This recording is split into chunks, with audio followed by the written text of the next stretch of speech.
Andai patah sayap Raja Wali, bertungkat jiwa saya kembali. Bukan kerana ingin bermimpi, tapi untuk mahu anda semua menyelami mauduk pidato yang berbunyi kebersihan sungai mencerminkan pembangunan sosial masyarakat bertamadun. Sebelum kaki mengorak langkah, izinkan saya memperkenalkan diri.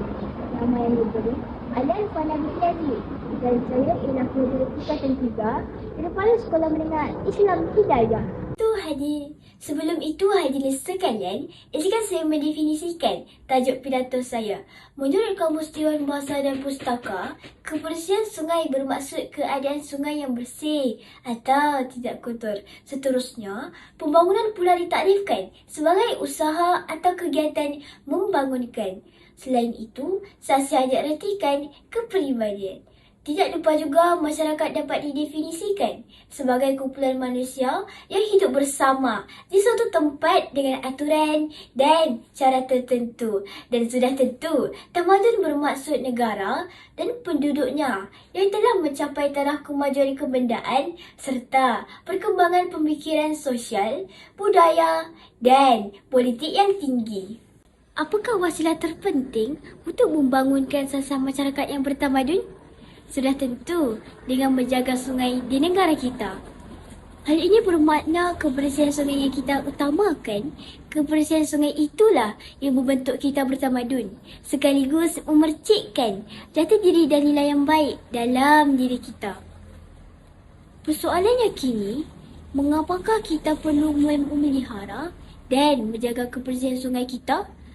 Hadirin dan hadirat, tahukah anda apabila sungai kita bersih, bermakna kesihatan kita juga akan terpelihara.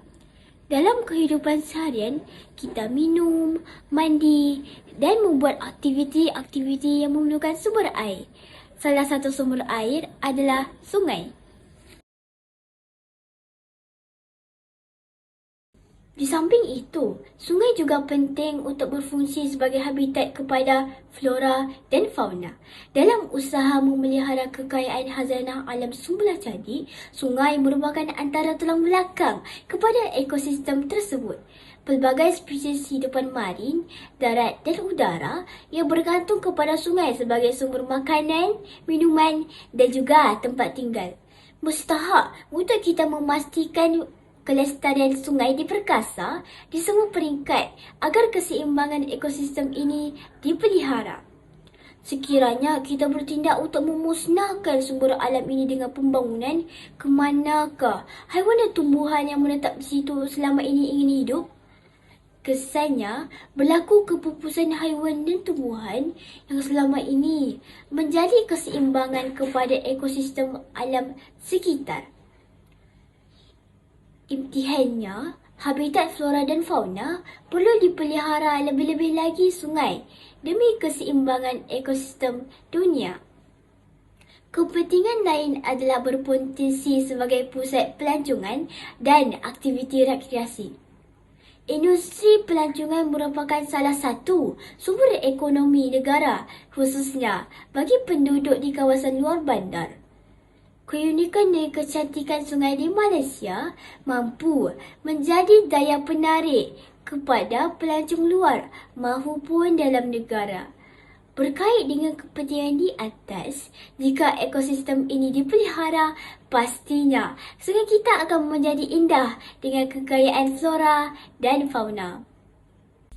Aktiviti ekopelancongan seperti berkayak atau berakit menyusuri perairan yang mempunyai jeram sepanjang Sungai Kampar akan memberikan pengalaman yang menyeronokkan. Malahan, aktiviti berkemah di tepi sungai semakin mendapat perhatian masyarakat pada hari ini yang ingin meluangkan masa pada hujung minggu, berehat bersama keluarga dan rakan-rakan. Izharnya, menjadikan sumber alam ini sebagai pusat pelancongan dan rekreasi adalah sangat signifikan di negara kita. Kesimpulannya, sungai memainkan peranan yang sangat penting dalam kehidupan manusia. Sumber air utama ini perlu dipelihara daripada sebarang pencemaran dan pembangunan yang memusnahkan sumber alam ini. Kerajaan dan agensi terlibat perlu berganding bahu memastikan dasar pemeliharaan sungai terjamin dan menguatkuasakan undang-undang jika berlaku sebarang salah laku. Dengan menjaga atau memelihara sungai, kita akan mendapat manfaat daripada pelbagai segi seperti sumber air yang cukup, kawasan istirahat yang dekat dan kekayaan alam semula jadi yang cantik untuk dinikmati. Semoga pembangunan lestari menjadi pegangan dalam setiap pembangunan yang akan dilaksanakan supaya khazanah yang kita miliki seperti sungai tidak terkorban. Buat kata pepatah, yang dikejar tidak dapat, yang dikendung berciciran. Sekian daripada saya. Terima kasih.